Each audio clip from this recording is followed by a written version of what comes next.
बड़ी खबर आपको बता दें, भारत पाकिस्तान सीमा पर दो संदिग्ध दिखे हैं। सूत्रों के हवाले से खबर, पंजाब के कोटपटिया गांव में दो संदिग्ध दिखे हैं। गांव के फार्म हाउस के लेबर के घर खाना भी खाया। पुलिस को बताने पर बुरा अंजाम होने की धमकी दी है। संदिग्धों के दिखने के बाद पठानकोट पुलिस अब अलर्ट मोड पर आ गई है। दोनों की तलाश जारी है। पुलिस को बताने पर आपको बताया कि बुरा अंजाम होने की उन्होंने धमकी भी दी थी और गांव के फार्म हाउस के लेबर के घर पर खाना भी खाया था। लगातार उनकी तलाश जारी है। एक्शन मोड में पुलिस आ गई है। पंजाब के कोटपटिया गांव में ये दो संदिग्ध दिखे थे, तो दोनों ने ही पुलिस को जानकारी देने पर यहां पर धमकी दी है। लेबर के घर पर खाना खाया था। गांव के फार्म हाउस में दिखे थे दोनों ही संदिग्ध। तो संदिग्धों के देखने के बाद अब आपको बताया कि पठानकोट पुलिस अलर्ट पर है। सचिन हमारे संवाददाता और जानकारी देंगे क्या कुछ चल रहा है। सचिन, वहां पर उनकी तलाश अभी आगे जारी है। साथ ही बताया जा रहा है कि पुलिस को बताने पर उन्होंने बुरा अंजाम होने की धमकी भी दी है। हाँ बिल्कुल, देखिए ये लेबर थी, ये एक फार्म हाउस पे ये काम कर रहे थे बेसिकली। तो रात के टाइम ये लोग इनके पास आए थे, तो खाना खाया वहाँ इन लोगों ने। पर इसमें अब क्या है, एक्चुअली लोग कौन थे, पुलिस इसको वेरीफाई कर रही है। वो लोग गए कहाँ हैं खाना खाने के बाद। तो क्योंकि बॉर्डर एरिया है, इस करके पुलिस जो है कोई भी चांस नहीं लेना चाहती। खासकर पिछले दिनों में जो जम्मू में ये तमाम टेररिस्ट एक्टिविटीज हुई हैं, टेररिस्ट अटैक्स हुए हैं, उसके चलते पुलिस कोई भी चांस नहीं लेना चाहती है। तो उसमें अब सारी जो छानबीन है वो की जा रही है, इन्वेस्टिगेशन की जा रही है कि आखिरकार ये लोग कौन थे जिन्होंने धमकी देके जो है वो आगे चले गए खाना खा के। बिल्कुल बिल्कुल सचिन, बहुत शुक्रिया आपका तमाम जानकारी के लिए। बिल्कुल, देखिए आज लोकसभा स्पीकर का चुनाव होना है। एनडीए की तरफ से जहां ओम बिरला को इस बार उम्मीदवार बनाया गया है, तो वहीं इंडिया गठबंधन की तरफ से के सुरेश को उम्मीदवार बनाया है। आज सुबह 11 बजे इसके लिए वोटिंग होगी। अगर देश के इतिहास की बात की जाए तो देश के इतिहास में 72 साल बाद लोकसभा अध्यक्ष का चुनाव होना है, जिसके लिए बीजेपी और कांग्रेस दोनों ने अपने जो सांसद है उनके लिए व्हिप जारी किया है। अब ऐसे में सवाल ये है कि इस बार स्पीकर कौन?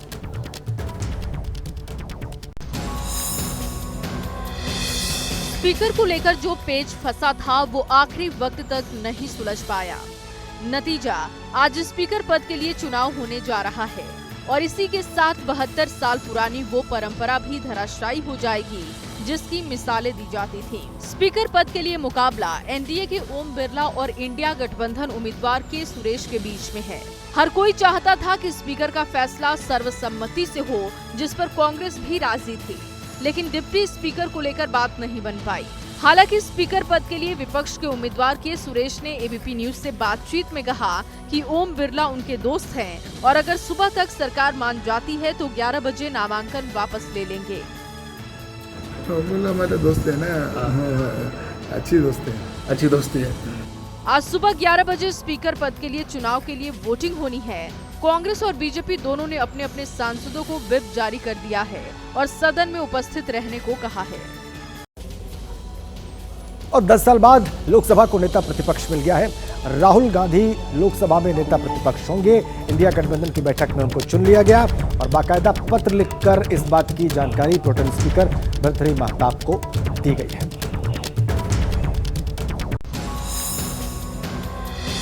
इंडिया गठबंधन के घटक दलों की ये बैठक मल्लिकार्जुन खड़गे के घर पर थी।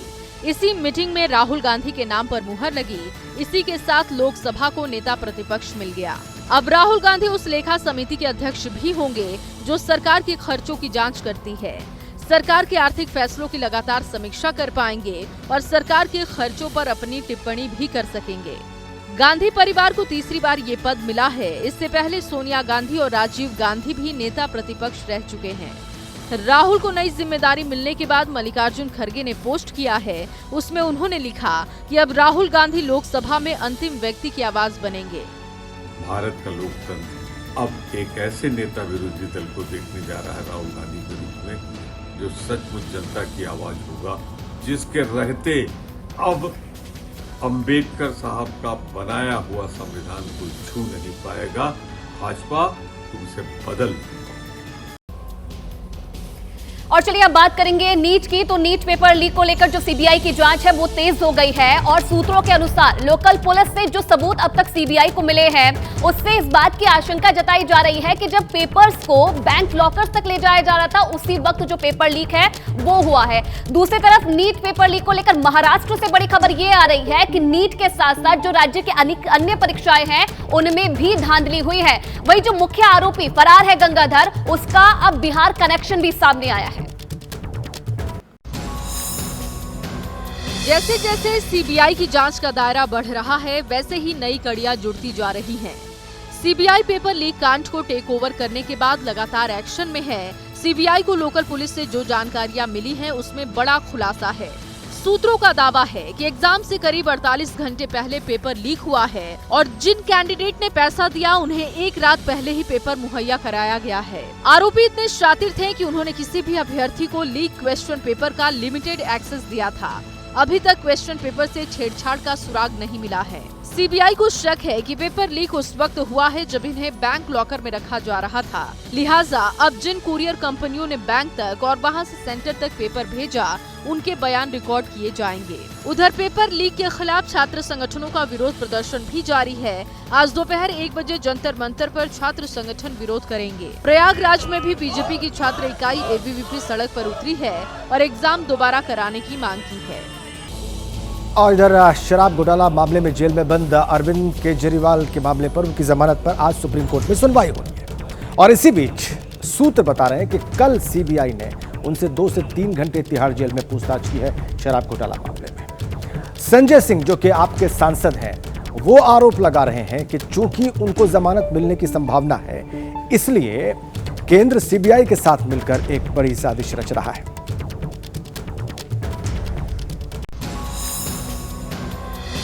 तिहाड़ जेल में बंद दिल्ली के मुख्यमंत्री अरविंद केजरीवाल की परेशानी खत्म होने का नाम नहीं ले रही। निचली अदालत से मिली जमानत को हाईकोर्ट ने रद्द कर दिया। अब आज सुप्रीम कोर्ट से है, जहां आज सुनवाई होनी है। सुप्रीम कोर्ट ये मामला सुनता है, उससे ठीक एक दिन पहले ही शराब घोटाले केस में सीबीआई एक्टिव हो गई और केजरीवाल से जेल में पूछताछ की।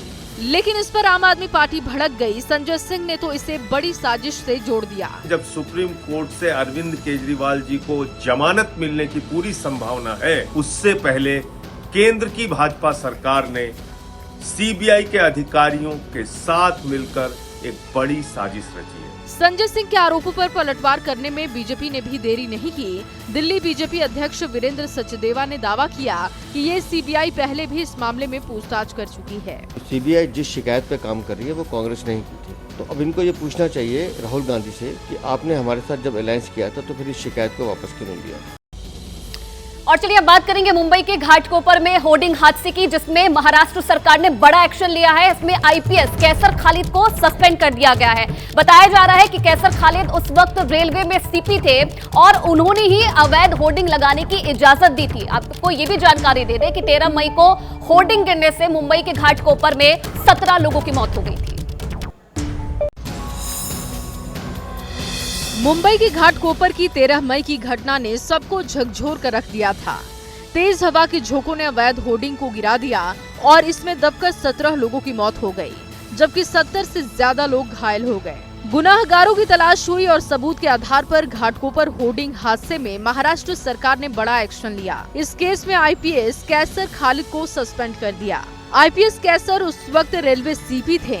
आरोप है कि रेलवे सीपी के पद पर रहते हुए आईपीएस कैसर खालिद ने अवैध होर्डिंग की इजाजत दी थी। आरोप है कि इसके बदले 46 लाख रुपए के लेन देन हुए। जांच में पता चला कि ये रकम कैसर खालिद की पत्नी सुमन खालिद के कारोबारी पार्टनर अरशद खान के अकाउंट में ट्रांसफर किए गए। किस प्रकार पे कैसर खालिद ने बैकडेटेड सिग्नेचर किए, साथ में बीएमसी के ऑफिसर थे, रेलवे पुलिस के और अधिकारी है, उनकी भी involvement. 2 dozen holding without permission दिए गए, कोई स्ट्रक्चरल सर्टिफिकेट नहीं था। पिछले लोकसभा चुनाव में पंजाब में महज एक सीट पर सिमटी शिरोमणि अकाली दल में बगावत के सुर तेज हो गए हैं और जो प्रदर्शन रहा है उस पर पार्टी की वर्किंग कमेटी की आज मीटिंग है, लेकिन बगावत के सुर तेज हैं। 2 गुटों में पार्टी 2 धड़ों में बटी नजर आ रही है। एक गुट ने कल जालंधर में मीटिंग की और सुखबीर सिंह बादल के इस्तीफे तक की मांग कर दी।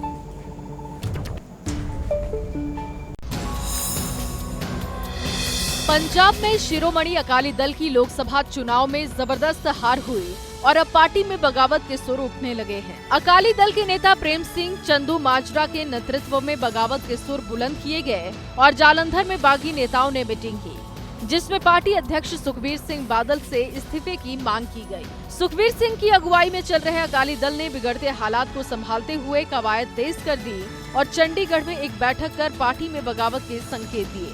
यही नहीं, अकाली दल ने आज चंडीगढ़ में पार्टी की वर्किंग कमेटी की मीटिंग बुलाई है, जिसमें सुखबीर सिंह पर फिर से भरोसा जताया जाएगा। पार्टी के जिला जत्थेदारों की मीटिंग हुई, उसमें से 26 में से 24 हाजिर थे, 2 नहीं आई। और उसके बाद हल्का इंचार्ज की मीटिंग हुई, उसमें 100 से ऊपर इधर हाजिर थे। अब सबकी निगाहें प्रेम सिंह चंदू माजरा गुट पर टिकी है। अगर दूसरे धड़े के नेता शामिल होते हैं तो पार्टी की साख बच सकती है, वरना पार्टी में दो फाड़ तय है। अब देखिए, लखनऊ एयरपोर्ट पर उस वक्त हंगामा हो गया जब इंडिगो की फ्लाइट अपने 18 यात्रियों को लेकर ही बिना उड़ गई। बताया जा रहा है कि देहरादून से वाराणसी के लिए ये सभी यात्री सफर कर रहे थे और लखनऊ से इनकी कनेक्टिंग फ्लाइट थी, लेकिन जिस तरीके से ये हंगामा हुआ उसके बाद जो यात्री थे उन्हें बस से वाराणसी भेजा गया।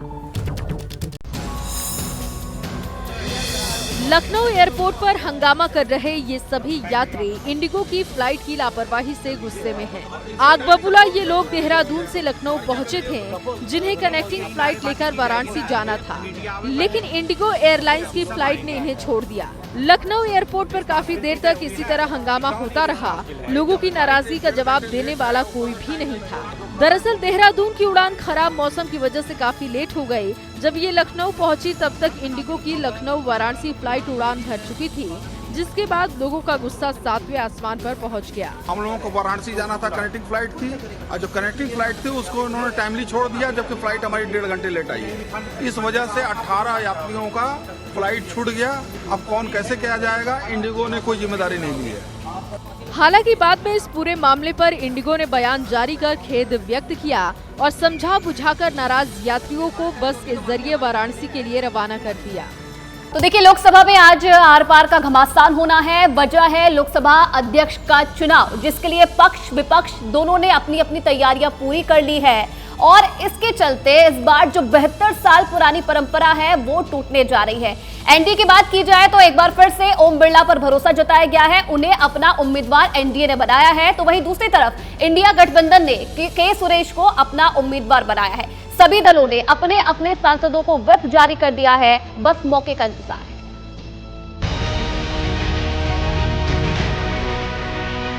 भाजपा का घमंड का चक्कर में सारे चीज हो रहा है। हम लोगों का लड़ाई संविधान का बचाने के लिए। अच्छी परंपरा ये रहती है कि लोकसभा निर्विरोध एक सर्वसम्मति से अध्यक्ष चुनता है, तो लोकसभा की भी मर्यादा अच्छी रहती, सभी पक्ष का उसमें योगदान रहता, और स्पीकर वैसे भी किसी सत्तारूढ़ पार्टी या विपक्ष का नहीं होता है। प्रोटेम स्पीकर आपको इनको मौका देना था, आपने वहाँ संकीर्ण दायरा दिखा था।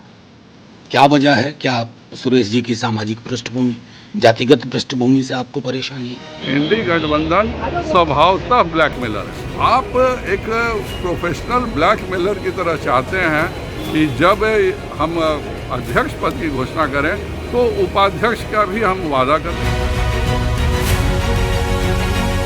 जो हिंदुस्तान के इतिहास में 72 सालों में नहीं हुआ, जिस परंपरा और आपसी सौहार्द की मिसालें पेश की जाती थी, वो 18वीं लोकसभा आते आते धराशायी हो गई हैं। स्पीकर पद के लिए एनडीए की तरफ से एक बार फिर ओम बिरला का चेहरा सामने आया, तो डिप्टी स्पीकर की जिद पर अड़े विपक्ष ने भी कांग्रेस के सुरेश को स्पीकर के लिए उम्मीदवार बना दिया। ये वही के सुरेश हैं जो 18वीं लोकसभा में सबसे वरिष्ठ हैं, 8वीं बार के सांसद हैं और इंडिया गठबंधन जिन्हें प्रोटेम स्पीकर बनाने की मांग पर अड़ा था।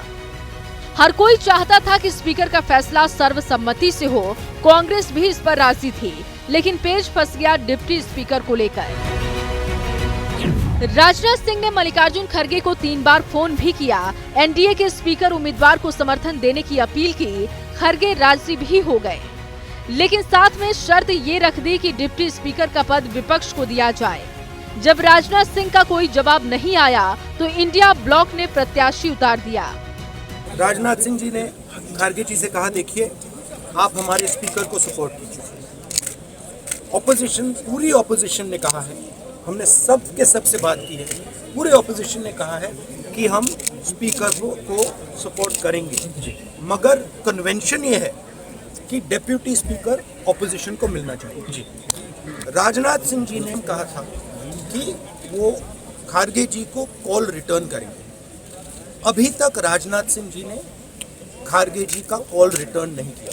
नरेंद्र मोदी जी कहते कुछ हैं और करते कुछ हैं, यही इनकी फॉर्मूला है, यही इनकी स्ट्रेटजी है और इनको ये बदलना ही पड़ेगा। खारगे जी आपका सीनियर लीडर है, उनका सम्मान करता हूँ, उनसे 3 बार हमारी बात।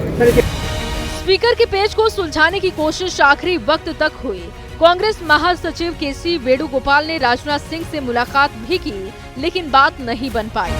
हम भी चाहता है स्पीकर पोजीशन में यूनानिमस सिलेक्शन होना चाहिए, हम भी चाहते हैं, but provided they should agree for deputy speaker also, that is a convention. सरकार का पद को लेकर के आज तक चुनाव नहीं हुआ और स्पीकर किसी एक पार्टी का नहीं होता है। स्पीकर पूरा सदन का संचालन करने के लिए एक सर्वसम्मति से बनाया जाता है।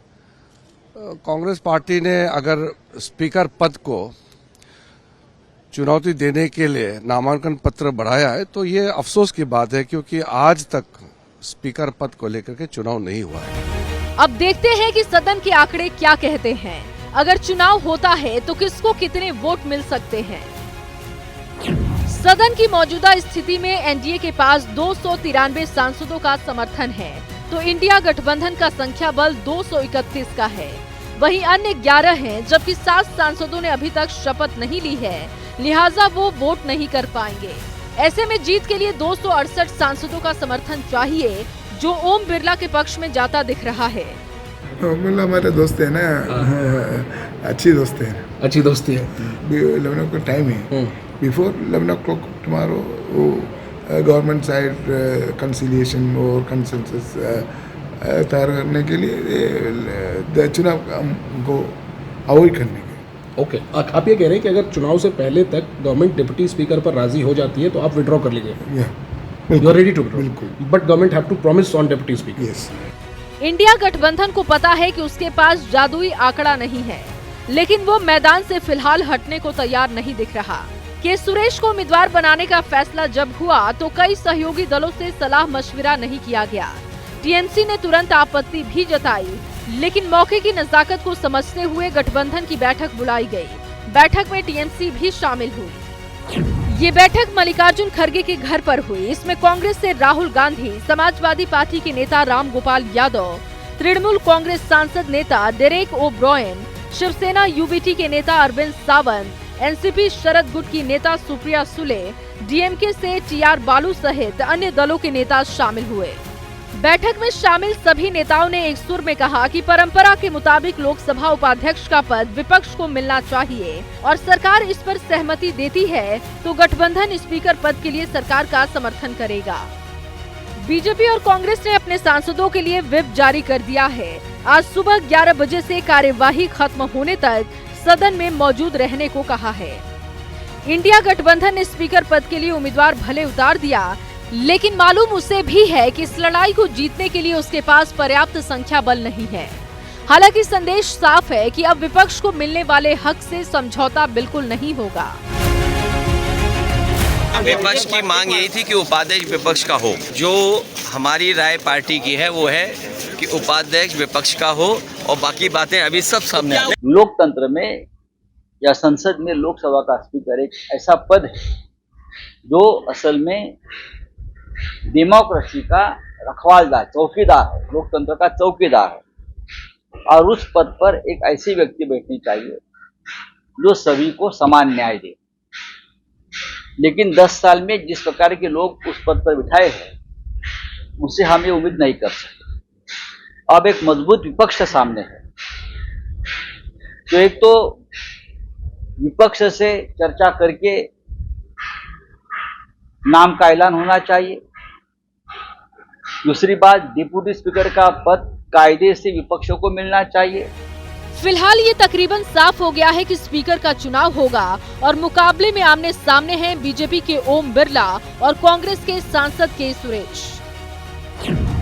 ओम बिरला राजस्थान से तीसरी बार सांसद बने हैं, जबकि के सुरेश केरल से 8वीं बार चुने गए हैं। बिरला 3 बार विधायक भी रह चुके हैं और बिरला लोकसभा के लिए पहली बार 2014 में चुने गए, जबकि के सुरेश पहली बार 1989 में सांसद बने। के सुरेश उम्र में भी बिरला से बड़े हैं। बिरला 61 साल के हैं तो के सुरेश 62 साल के हैं। बिरला पिछली बार यानी कि 17वीं लोकसभा के स्पीकर रहे तो के सुरेश मनमोहन सरकार 2.0 में श्रम और रोजगार राज्य मंत्री रहे। लोकसभा स्पीकर का चुनाव सर्वसम्मति से कराने की परंपरा रही है और ये पद सत्ता पक्ष को ही मिलता रहा है, लेकिन इतिहास में 2 बार ऐसा हो चुका है जब स्पीकर के लिए चुनाव कराना पड़ा। पहली बार लोकसभा स्पीकर का चुनाव 1952 में हुआ था, जब कांग्रेस के जीवी मावलंकर को शंकर राव मोरे ने चुनौती दी थी, जिसमें 394 वोट पाकर मावलंकर पहले लोकसभा स्पीकर बने थे। उसके बाद 1976 में दूसरी बार लोकसभा स्पीकर का चुनाव कराना पड़ा था।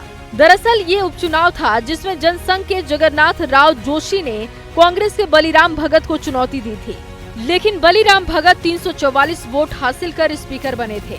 ओम बिरला का स्पीकर बनना तकरीबन तय है और वो लगातार दूसरी बार स्पीकर बन जाएंगे। उनसे पहले 3 बार ये कारनामा हो चुका है। कांग्रेस के एम अयंगर 1956 से 1962, कांग्रेस के ही गुरदाल सिंह ढिल्लो 1969 से लेकर 1975 तक 2 टर्म के लिए स्पीकर चुने गए।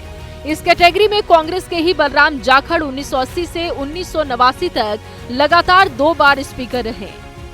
आज जैसे ही लोकसभा की कार्यवाही शुरू होगी, सबसे पहले स्पीकर पद के लिए मतदान होगा और इस मतदान में विपक्ष कम से कम 2 बातों को साफ कर देगा। पहला ये कि सरकार को सदन के भीतर हर कदम पर परीक्षा देनी होगी और दूसरा ये कि मोदी सरकार के खिलाफ इंडिया गठबंधन के अलावा और कितने दल साथ खड़े हैं। Bureau report, ABP news. Speaker का चुनाव तो आज होगा, लेकिन कांग्रेस सांसद राहुल गांधी को नेता प्रतिपक्ष चुन लिया गया है। इंडिया गठबंधन की बैठक में राहुल गांधी के नाम पर मुहर लगी और इस फैसले को लेकर लोकसभा के प्रोटेम स्पीकर भर्तृहरि महताब को चिट्ठी लिखकर जानकारी दी गई। नेता प्रतिपक्ष का पद पिछले 10 वर्षों से खाली था। अब सवाल यह है कि राहुल गांधी अपनी पहली संवैधानिक ड्यूटी के लिए कितने तैयार हैं।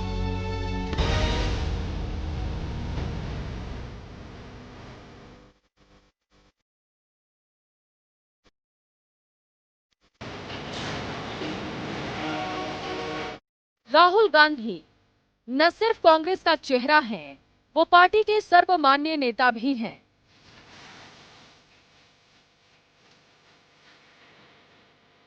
अपने 25 साल के सियासी करियर में कई उतार चढ़ाव देखने वाले राहुल गांधी ने इस चुनाव में पार्टी में जान फूंक दी। हाशिए पर चली गई कांग्रेस को फिर से उभारने की नई कोशिशें रंग लाती दिख रही हैं।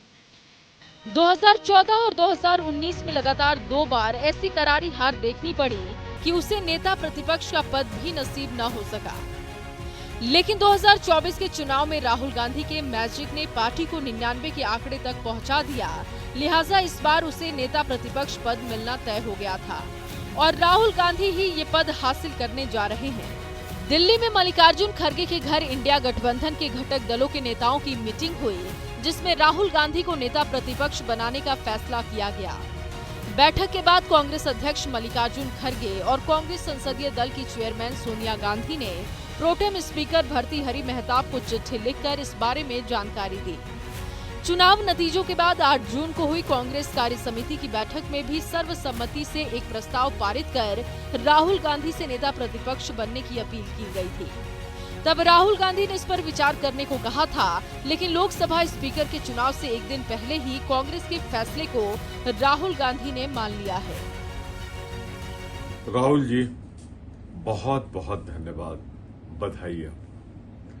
आखिर आपने हर कांग्रेस जन, हर लोकसभा के सदस्य की आवाज सुनी और नेता विरोधी दल पद स्वीकार किया।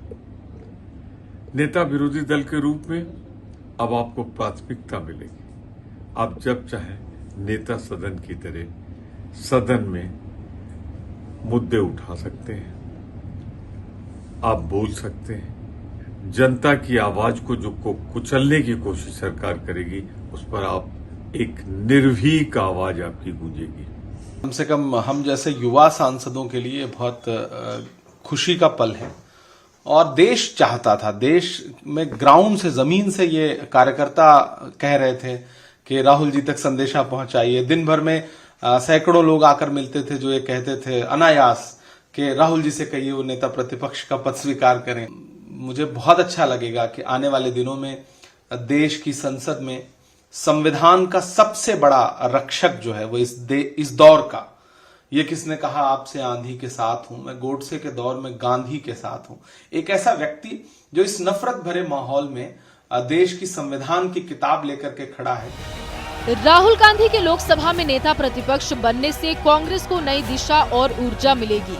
उन्हें इंडिया गठबंधन में सहयोगी दलों के साथ बेहतर तालमेल बिठाने में मदद मिलेगी। साथ ही लोकसभा में बीजेपी पर हमला करने के लिए कांग्रेस को एक मजबूत चेहरा मिलेगा। राहुल अपने 25 साल के पॉलिटिकल करियर में पहली बार कोई संवैधानिक पद संभालेंगे। वो इस पद पर रहने वाले गांधी परिवार के तीसरे सदस्य होंगे। इससे पहले उनके पिता और पूर्व पीएम राजीव गांधी 1989 से 1990 और मां सोनिया गांधी 1999 से लेकर 2004 तक इस पद पर रह चुकी हैं। 2024 के चुनाव में कांग्रेस 99 सीटों के साथ सबसे बड़ी विपक्षी पार्टी बनी है, लिहाजा उसे इस बार नेता प्रतिपक्ष का पद मिला है। पिछले 10 साल से खाली था नेता प्रतिपक्ष का पद। 2014 में कांग्रेस लोकसभा में महज 44 सीटें जीत सकी थी, जबकि 2019 में उसने 52 सीटें जीती थी, जो नेता प्रतिपक्ष बनने के लिए पर्याप्त नहीं था। लिहाजा 2014 और 2019 में किसी विपक्षी दल के पास इसके लिए जरूरी न्यूनतम 10% सदस्य नहीं थे। नेता प्रतिपक्ष पद के लिए दावा पेश करने के लिए किसी भी पार्टी को कुल 543 में से 55 सदस्यों का आंकड़ा पार करना होता है। नेता प्रतिपक्ष के रूप में राहुल को कई शक्तियां मिल जाएंगी। वो प्रधानमंत्री के साथ चीफ इलेक्शन कमिश्नर सहित चुनाव आयोग के 2 अन्य सदस्यों की नियुक्ति का चयन करने वाले प्रमुख पैनल का हिस्सा होंगे। इसके अलावा राहुल लोकपाल की नियुक्ति ईडी, सीबीआई के director, central vigilance commissioner, central information commissioner और एनएचआरसी प्रमुख को चुनने वाली सिलेक्टेड कमेटी के भी सदस्य होंगे।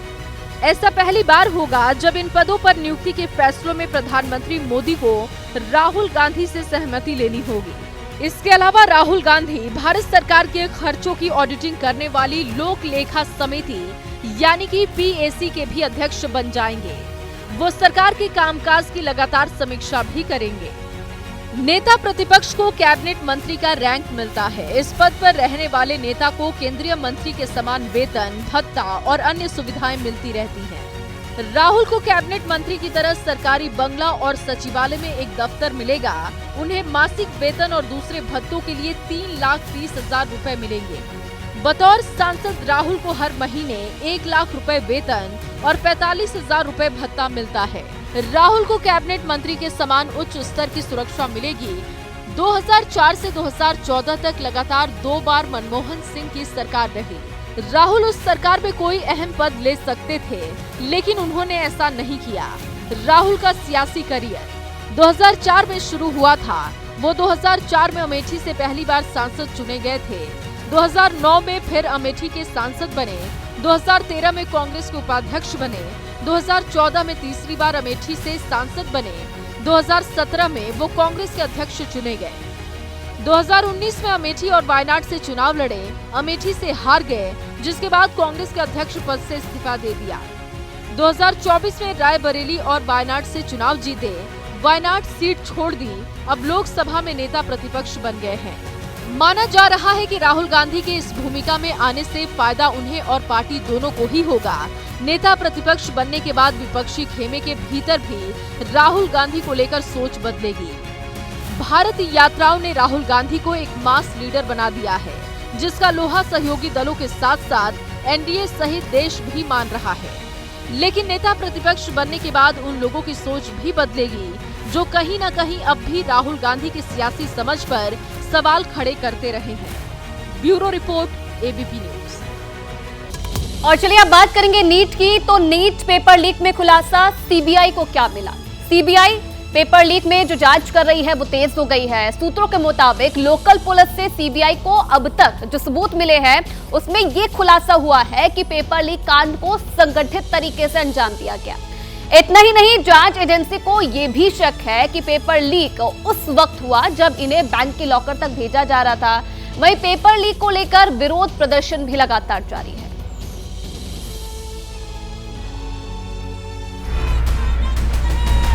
नीट पेपर लीक मामले में सीबीआई का एक्शन तेज हो गया है। केस अपने हाथ में लेने के बाद सीबीआई अधिकारी पटना में बिहार पुलिस की ईओयू के दफ्तर पहुंचे। दूसरी तरफ ईडी भी नीट पेपर लीक की जांच में एंट्री कर चुकी है। जम्मू कश्मीर में सब इंस्पेक्टर परीक्षा का पेपर लीक कराने वाले यतीन यादव को ईडी ने अरेस्ट किया है। ईडी इस बात की जांच कर रही है कि यतीन यादव का नेट या नीट एग्जाम पेपर लीक से कनेक्शन है या नहीं। बिहार, झारखंड, उत्तर प्रदेश, हरियाणा, गुजरात, महाराष्ट्र जैसे राज्यों में नीट का पेपर लीक हुआ। इसके सबूत सामने आ चुके हैं।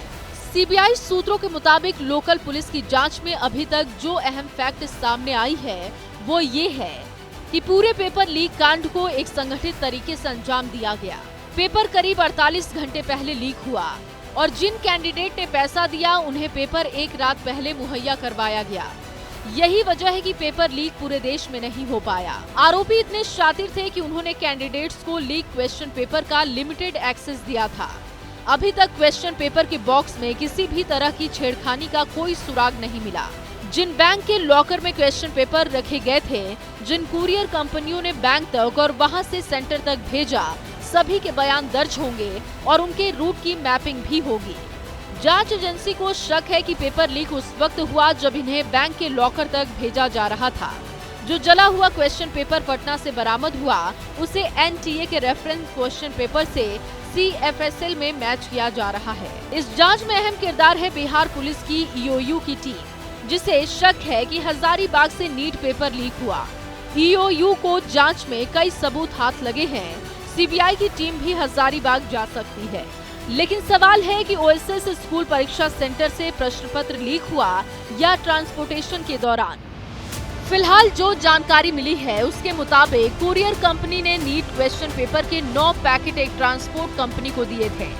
ट्रांसपोर्ट कंपनी को क्वेश्चन पेपर के 9 पैकेट 2 बैंक के स्ट्रॉन्ग रूम तक पहुंचाने थे, लेकिन एग्जाम से 2 दिन पहले यानी कि 3 मई को बैंक के स्ट्रॉन्ग रूम की जगह ट्रांसपोर्ट कंपनी ने क्वेश्चन पेपर के 9 सेट बैंक की जगह कुरियर कंपनी की औरैया ब्रांच पर डिलीवर कर दिए। ये हजारीबाग में ही है।